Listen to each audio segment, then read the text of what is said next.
Why the secrecy? Well, who were these men? Senator Nelson Aldrich, who was the Republican whip in the Senate. Aldrich was a business associate of J.P. Morgan.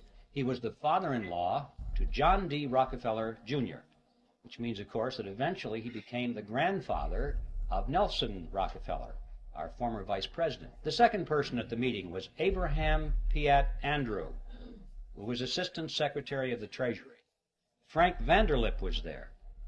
He was the president of the National City Bank of New York, which was the largest and the most powerful of all the banks in the country.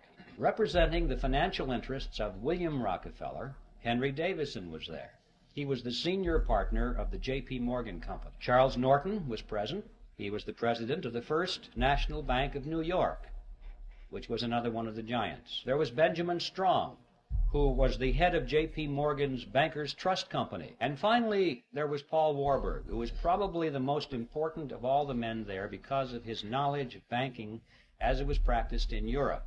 Paul Warburg was one of the wealthiest men in the world. He was a representative of the Rothschild banking dynasty in England and France, and these are the men that sat around a table on Jekyll Island and created the Federal Reserve System. They represented approximately 1/4 of the wealth of the entire world.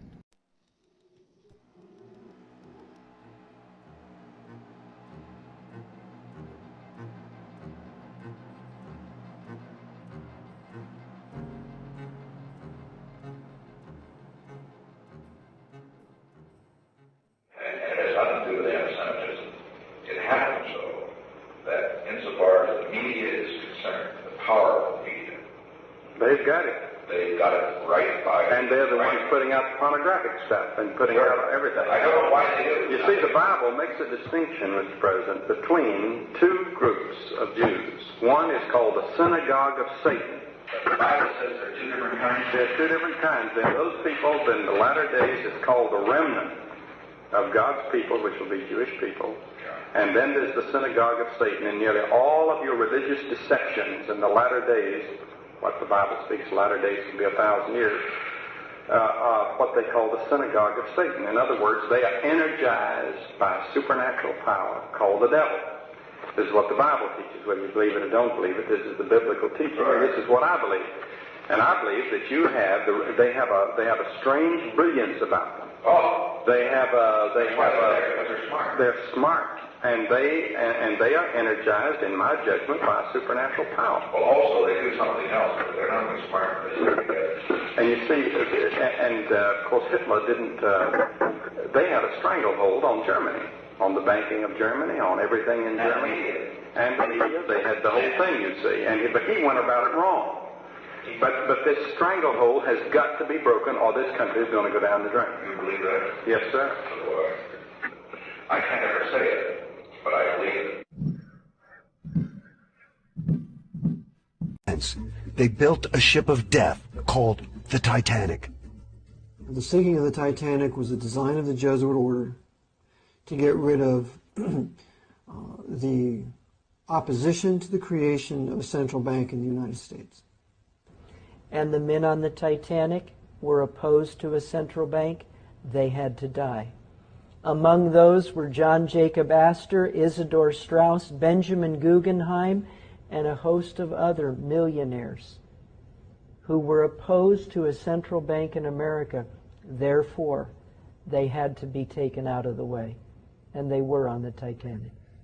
He's warned 8 times, slow the ship down, slow the Titanic down, you're going too fast. Not once stopped. Knew there was an iceberg field up ahead, knew that he should have slowed down, but didn't. And so you look and you say, how was it that this man could go headlong into a field of icebergs and not slow the ship down, not be more careful? The only conclusion you can draw is, as a coadjutor of the Jesuit order, right through the line, the chain of command, he was told, sink the ship. John F. Kennedy was short-circuiting the New World Order. He had ordered the printing of constitutional money, United States notes, which would have destroyed the Federal Reserve, which is not an agency of the United States government. It's a private corporation owned and operated by the world bankers, controlled by the Illuminati. And its purpose was to destroy the middle class in this country and thus our economy. You see it unfolding now.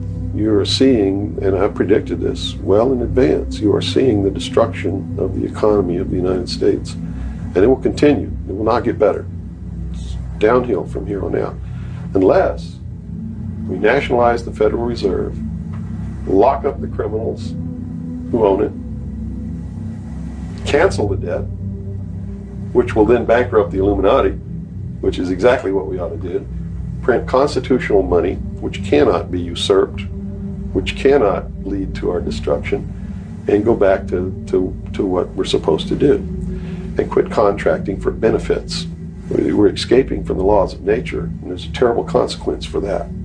You can't contract for somebody else to keep you alive. You have to be responsible within your life to keep yourself alive. And if you can't do it, then you have to die. That's the law of nature. Look what's happened in the last 23 years. A disgrace. I personally investigated the Oklahoma City bombing case. Huge cover-up. Jack Kennedy's assassination, huge cover-up. Bobby Kennedy's assassination, huge cover-up.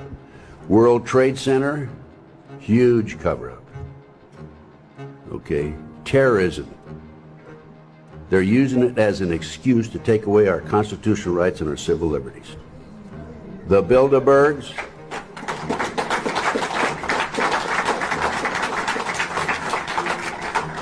the Illuminati, Bilderberg, New World Order, globalists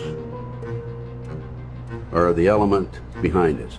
It dovetails into the satanic movement, and this movement has infiltrated into our intelligence community, the once great FBI and the CIA. This is Aaron Russo, a filmmaker and former politician. To his left is Nicholas Rockefeller of the infamous Rockefeller banking and business dynasty. After maintaining a close friendship with Nicholas Rockefeller, Aaron eventually ended the relationship, appalled by what he had learned about the Rockefellers and their ambitions. I got a call one day from an attorney woman I knew, and she said, "Would you like to meet one of the Rockefellers?" I said, "Sure, I'd love to." And we became friends, and he began to divulge a lot of things to me. So he said to me one night, he said that there's going to be an event there, and out of that event, you're going to see we're going to go into Afghanistan, so we can run pipelines from the Caspian Sea. We're going to go into Iraq to take the oil and establish a base in the Middle East, and we're going to go into Venezuela and try and get rid of Chavez. And the first two they've accomplished. Chavez they didn't accomplish. And he said you're going to see guys going into caves looking for looking for people that they're never going to find. You know, he was laughing about the fact that you have this war on terror. There's no real enemy. He's talking about how by having this war on terror, you can never win it because it's an eternal war. And so you can always keep taking people's liberties away. And I said, how are you going to convince people that this war is real? He said, but the media. The media can convince everybody it's real. I mean, you know, it's just that you keep talking about things. You keep saying it over and over and over again, and eventually people believe it. You know, you created the Federal Reserve in 1913 through lies. You create 9/11, which is another lie. Through 9/11, then you're fighting a war on terror, and now all of a sudden you go into Iraq, which was another lie, and now they're going to do Iran. You know, and it's all one thing leading to another, leading to another, leading to another. Now, I would say, what are you doing this for? What's the point of this thing? You have all the money in the world you ever want. You have all the power. I said, you know, you're hurting people. It's not a good thing. And he would say, what do you care about the people for? Take care of yourself and you take care of your family. And then I said to him, what are the ultimate goals here? He said, the ultimate goal is to get everybody in this world chipped with the RFID chip and have all money be on those chips and everything on those chips. Fake stories without checking facts first. The sharing of biased and false news has become all too common on social media. More alarming, some media without checking facts first. Unfortunately, some members of the media use their platforms to push their own personal bias and agenda to control exactly what people think. And this is extremely dangerous to our democracy. This is extremely dangerous to our democracy. This is extremely dangerous to our democracy. This is extremely dangerous to our democracy. This is extremely dangerous to our democracy. This is extremely dangerous to our democracy. This is extremely dangerous to our democracy. This is extremely dangerous to our democracy. This is extremely dangerous to our democracy. This is extremely dangerous to our democracy. This is extremely dangerous to our democracy. This is extremely dangerous to our democracy. This is extremely dangerous to our democracy. This is extremely dangerous to our democracy. This is extremely dangerous to our democracy. This is extremely dangerous to our democracy. One of concern to publishers as well as editors. I want to talk about our common responsibilities in the face of a common danger. The events of recent weeks may have helped to illuminate that challenge for some, but the dimensions of its threat have loomed large on the horizon for many years. Whatever our hopes may be for the future, for reducing this threat or living with it, there is no escaping either the gravity or the totality of its challenge to our survival and to our security. A challenge that confronts us in unaccustomed ways in every sphere of human activity. This deadly challenge imposes upon our society two requirements of direct concern, both to the press and to the President. Two requirements that may seem almost contradictory in tone, but which must be reconciled and fulfilled if we are to meet this national peril. I refer first to the need for far greater public information, and second, to the need for far greater official secrecy. The very word secrecy is repugnant in a free and open society, and we are, as a people, inherently and historically opposed to secret societies, to secret oaths, and to secret proceedings. We decided long ago that the dangers of excessive and unwarranted concealment of pertinent facts far outweighed the dangers which are cited to justify it. Even today, there is little value in opposing the threat of a closed society by imitating its arbitrary restrictions. Even today, there is little value in ensuring the survival of our nation if our traditions do not survive with it. And there is very grave danger that an announced need for increased security will be seized upon by those anxious to expand its meaning to the very limits of official censorship and concealment. That I do not intend to permit to the extent that it's in my control. And no official of my administration, whether his rank is high or low, civilian or military, should interpret my words here tonight as an excuse to censor the news, to stifle dissent, to cover up our mistakes, or to withhold from the press and the public the facts they deserve to know. But I do ask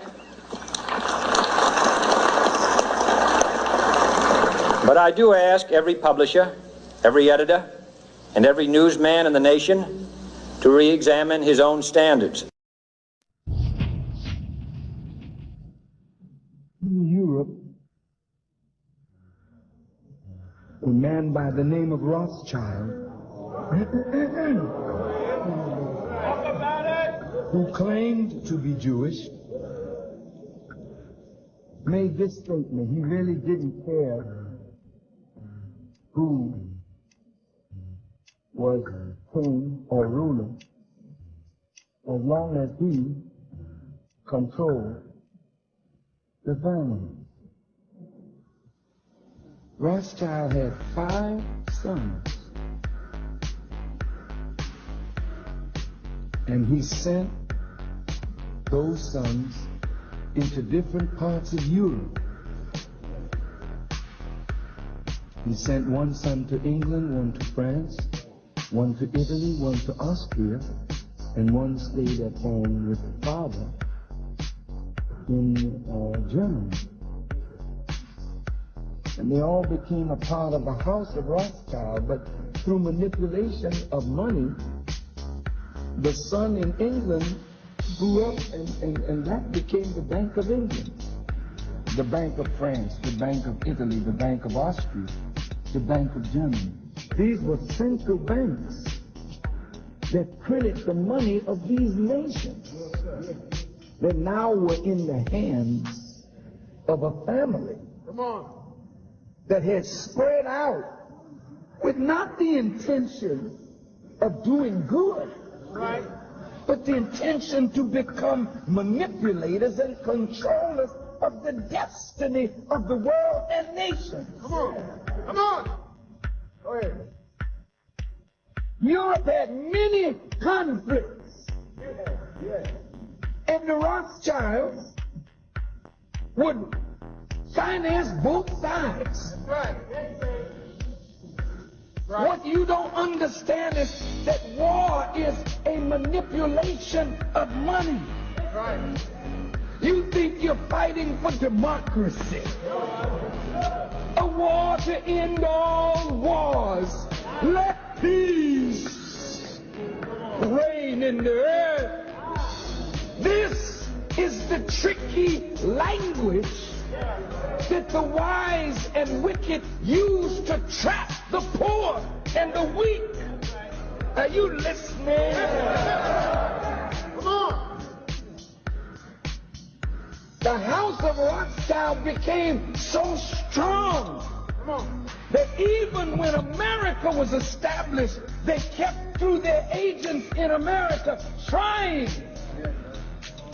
to control central bank.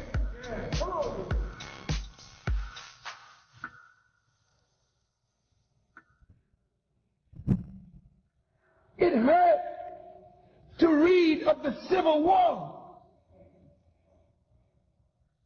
People in the South didn't want nobody freeing the slave. That's right. That's right. I was not evil when I said that 75% of Jews own slaves. I didn't say it.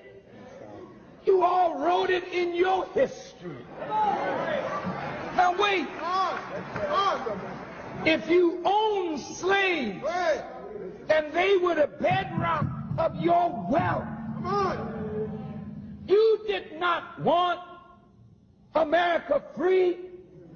Many were at the root of the Confederacy and the Confederate flag yesterday as well as today. Right. Abraham Lincoln was interfering with something bigger than just peace and war.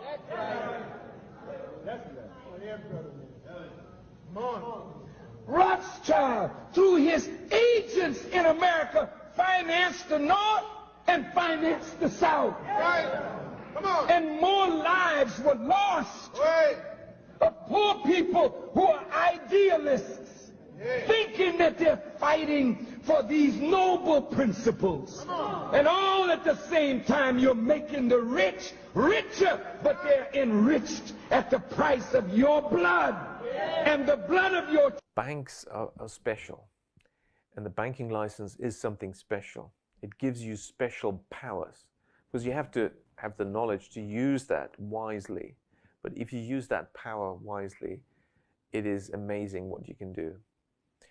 Because banks create money out of nothing. And that immediately tells you, well, this is going to be quite influential if you do that. Most people think our money supply comes from the central bank. Central banks create the money. But actually, that's not true. Only 3% of the money supply in almost all the countries is due to the central bank. Governments don't create any money. Central banks only create 3% of the money supply. Who creates most of the money? 97%? It's banks. Banks create money. Well, I'm a bank, Brian, and I borrow money and I lend it out, and I charge more to the people I'm lending it to than I pay to the people from whom I'm borrowing it. Well, who do you borrow money from? Well, from, depositors, Brian. Have you got $1? Well, You know, I borrow your dollar and I give you, you know, there's your bank balance. $1. $1. Right, okay, and you pay interest to me on that? I do, but I also charge you fees. Well, why do you charge me fees? Because, Brian, I'm looking after your money. Your money is secure with me. I'm a bank. I mean, this is a very important amount of money. This is probably your nest egg. It's safe with us. And how much interest do you pay me? Approximately the same as I'm charging you in fees. Oh, good deal for me. Well, your money's secure with us, Brian, and I then lend that money to businesses, and those businesses generate income. This is how we build an economy. Yeah. And they put that income into the bank? They do, of course, Brian, and that builds the savings pool, and we can invest more money. Well, who do you lend that to? Well, to people who need credit, Brian. You see, money creates more money, so if we can create money that creates more money, we're broadening the economy, we're expanding it all the time. Yes.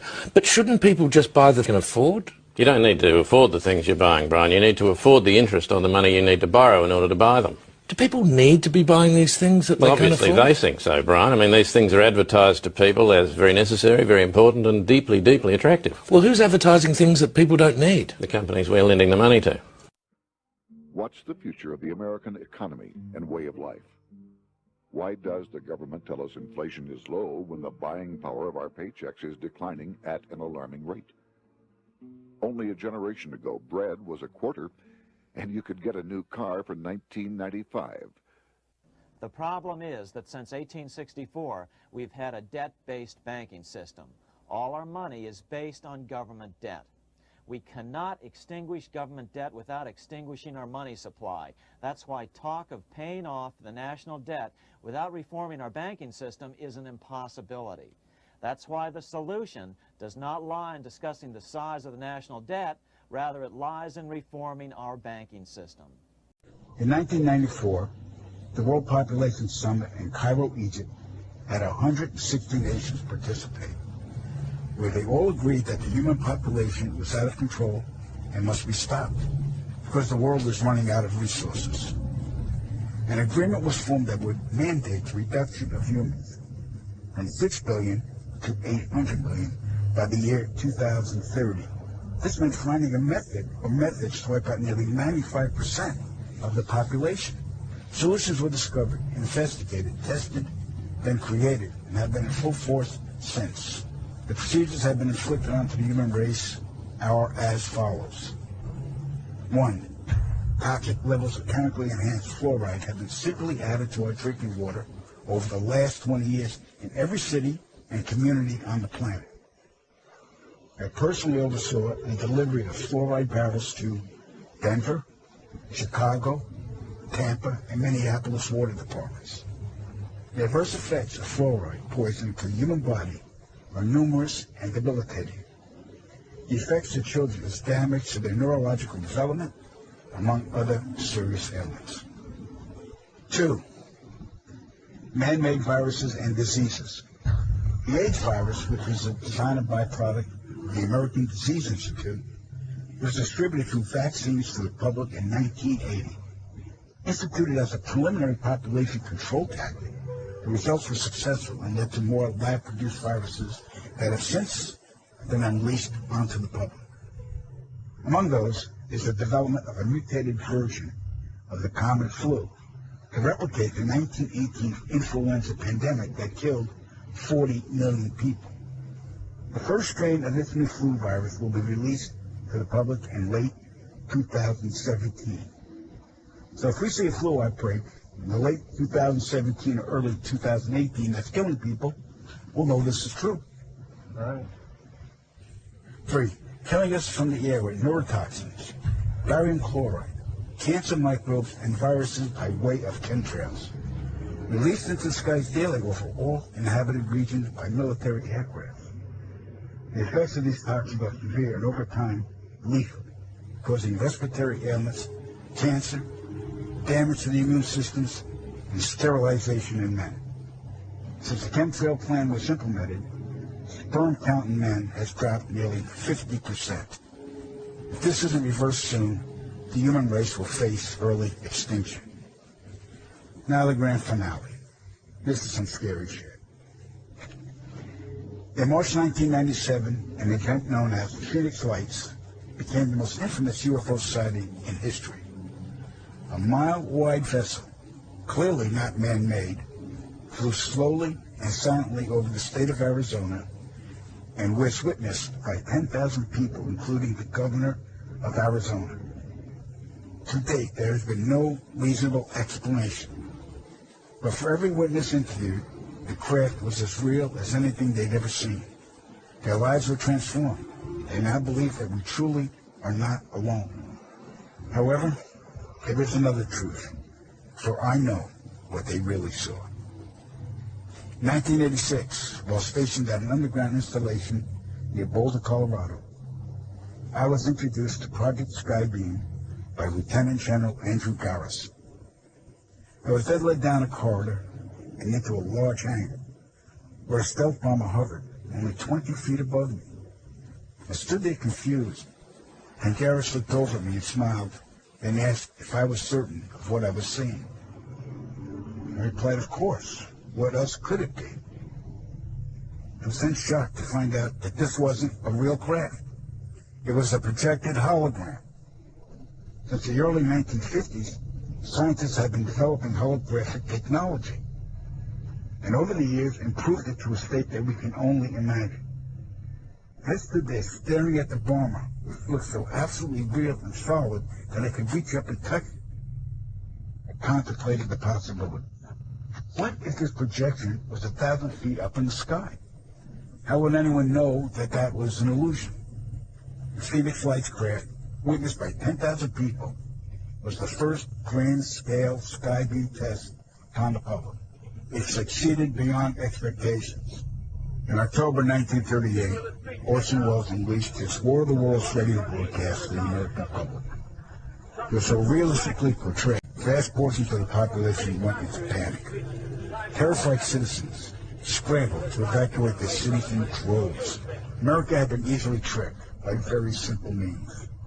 To amplify this response, those who are truly in power, not only our country, but all the countries on the planet, and who are the true purveyors of the depopulation process, have formulated the final stage of their sinister plan. In the year 2024, a global event will alter the course of mankind's future. The world will stand witness to a massive alien invasion. Thousands of projected holographic alien warships will blanket the skies, sending people into a global panic. Real military crafts within the holograms will inflict actual damage to the surrounding areas the cell begin. And as a result of the ensuing human chaos, a one-world government will immediately form without any resistance in the people. They will be the new world order. Once this happens, we as a people will be doomed to enslavement and accelerated depopulation. With that said, the only hope for human salvation is to acquire and spread the knowledge of these activities and agendas. Resist, retaliate, and conquer this opposing enemy. The time is now, as humanity is rapidly approaching. Today, doctors at the Federal Communicable Disease Center acknowledge the flu vaccine in the recommended dosage is ineffective, while in a larger dose it can be harmful.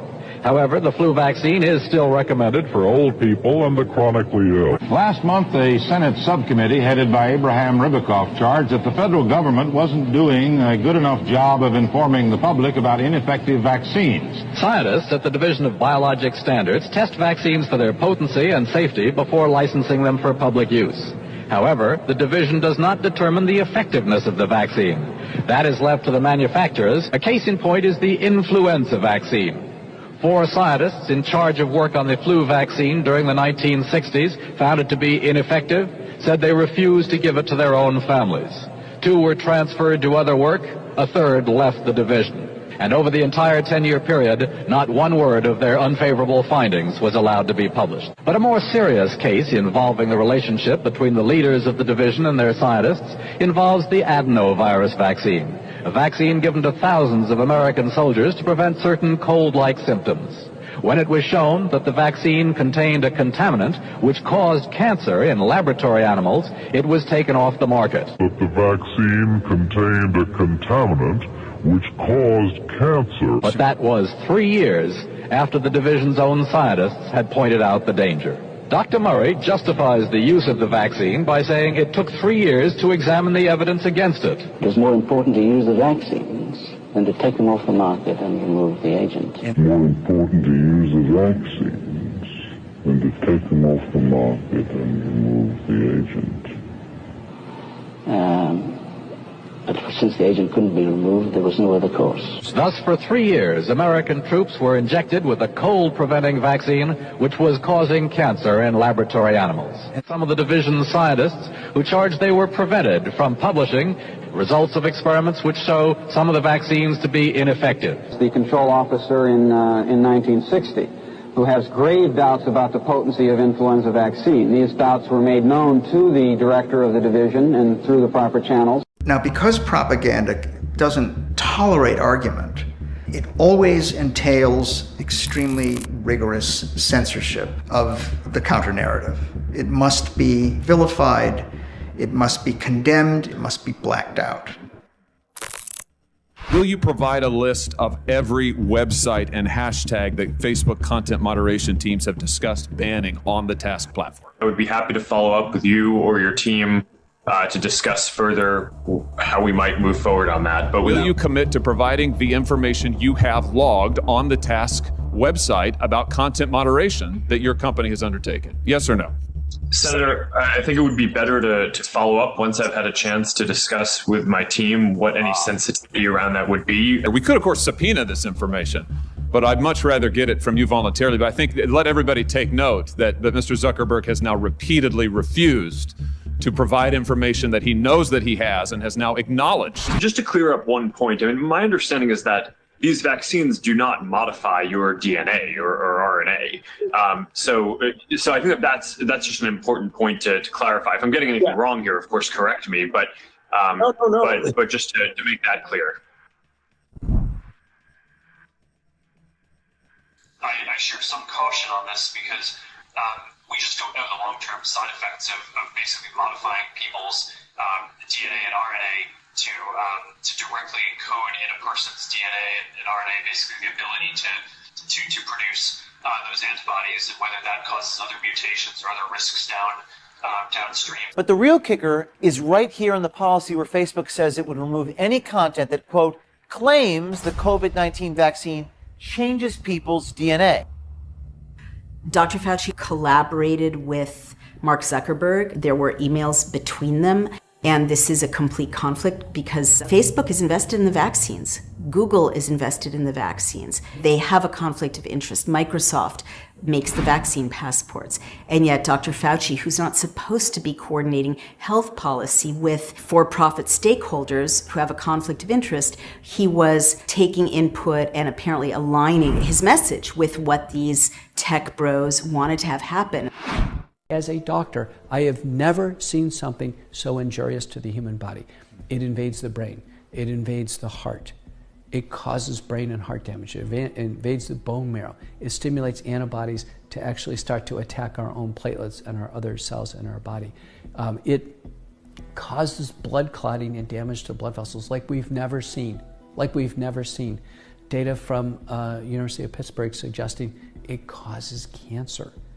Since when do we have a protein that actually injures the brain, injures the heart, the bone marrow, the immune system, causes blood clotting, and potentially causes cancer in a single protein? It's a weapon. In fact, there are 3 papers, one by Farkas, published in Military Medicine, and 2 by Yen, published in preprint. They've actually concluded it is a bioweapon. It is a bioweapon. According to strict military criteria, it's a bioweapon.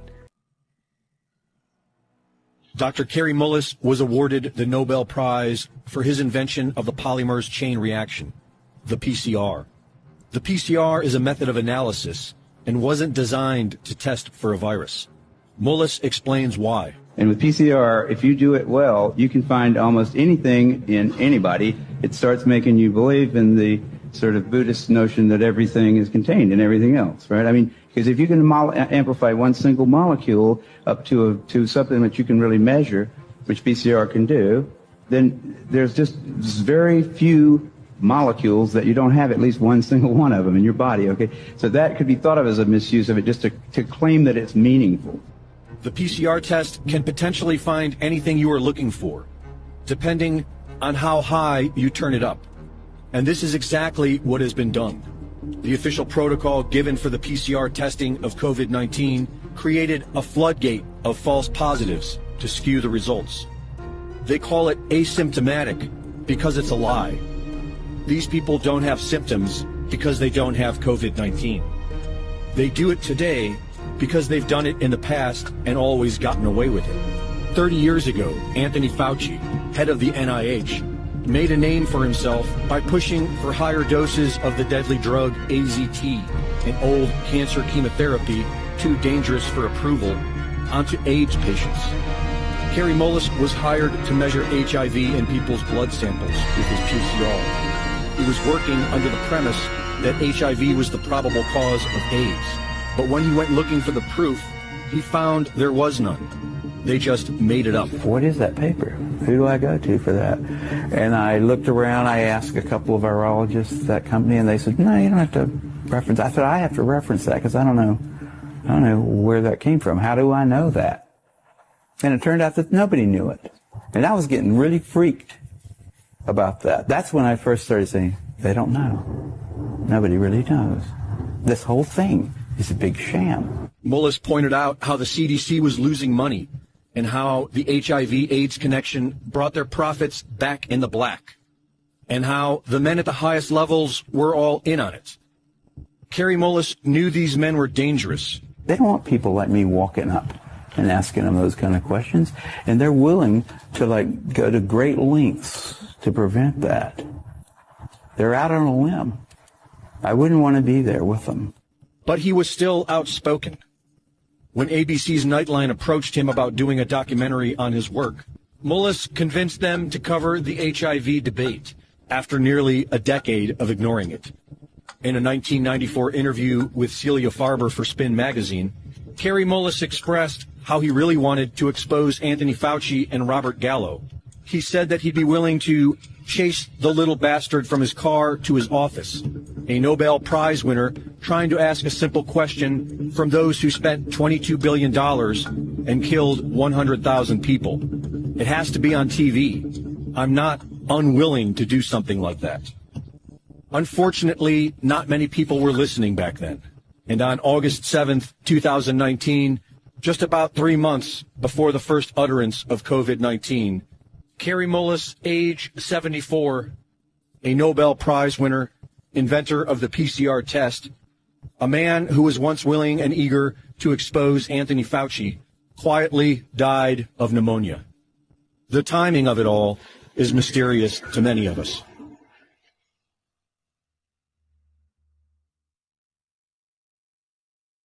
This morning, one of the doctors featured in a now banned viral video about the coronavirus is speaking out. Of course they think I'm dangerous because I'm speaking truth. Dr. Stella Emanuel was part of a video Monday that featured a group of doctors claiming without evidence that there's a cure for COVID-19.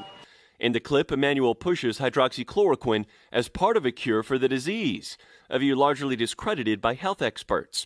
The president retweeted the video, which was eventually taken down by Twitter, Facebook, and YouTube for violating misinformation. We, the people of Earth, stand united, not by choice, but by necessity. The systems you've built, the lies you've told, and the destruction you've unleashed have left us no other option.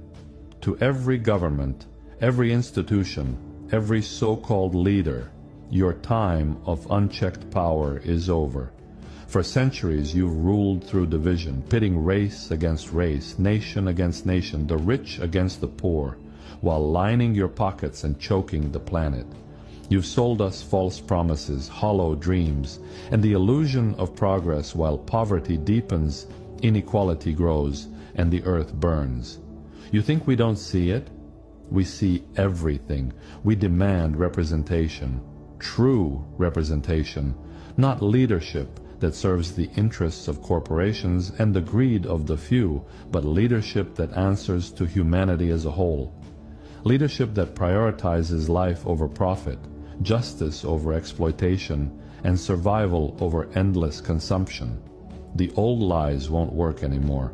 We see through your distractions, manufactured conflicts, political theater, and media spin no longer blind us to the real injustices, the starving children, the poisoned rivers, the workers exploited for pennies, and the billions of lives wasted so the few can live in excess.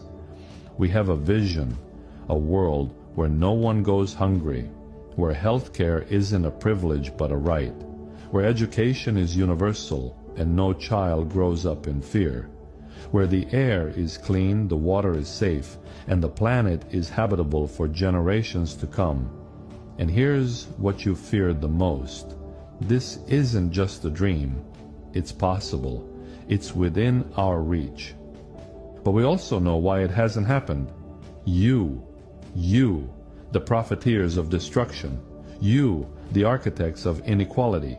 You, the parasites who take and take while the world crumbles. But your time is running out. We demand change, not tomorrow, not someday, but now.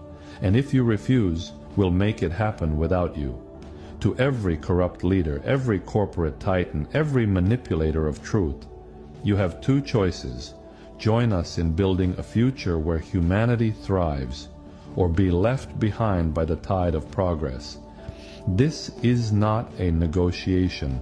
This change is unstoppable. It's already in motion, and nothing will hold it back.